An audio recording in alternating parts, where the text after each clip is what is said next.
প্ৰধানমন্ত্ৰীক কিয় দিয়া নহয় পতাকা উত্তোলন কৰিবলৈ?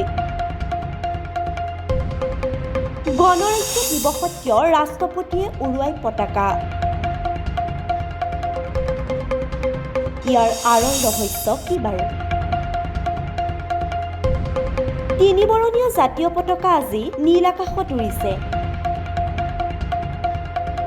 হয়, আজি দেশবাসীয়ে পালন কৰিছে ৭৬ সংখ্যক গণৰাজ্য দিৱস।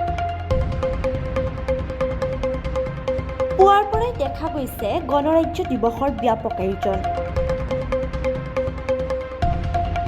১৯৫০ চনৰ আজিৰ দিনটোতেই বিশ্বৰ সৰ্ববৃহৎ গণতান্ত্ৰিক দেশ ভাৰতবৰ্ষৰ সংবিধান কাৰ্যকৰী কৰা হৈছিল। এই উপলক্ষে দিল্লীত আয়োজিত ৰাষ্ট্ৰীয় গণৰাজ্য দিৱসৰ কৰ্তব্য পথত নিশান উৰুৱালে ৰাষ্ট্ৰপতি দ্ৰৌপদী মুৰ্মুৱে। স্বাধীনতা দিৱস অৰ্থাৎ ১৫ আগষ্টৰ অনুষ্ঠানত পতাকা উত্তোলন কৰে প্ৰধানমন্ত্ৰীয়ে। আৰু আজিৰ দিনটোত ৰাষ্ট্ৰপতিয়ে উৰুৱাই পতাকা। ভাৰতৰ ৰাষ্ট্ৰপতিগৰাকী ৰাষ্ট্ৰৰ মুৰব্বী আৰু ভাৰতীয় সশস্ত্ৰ বাহিনীৰ মুৰব্বী হোৱাৰ বাবে প্ৰতি বছৰে গণৰাজ্য দিৱসত ভাৰতৰ ৰাষ্ট্ৰপতিয়ে পতাকা উৰুৱায়।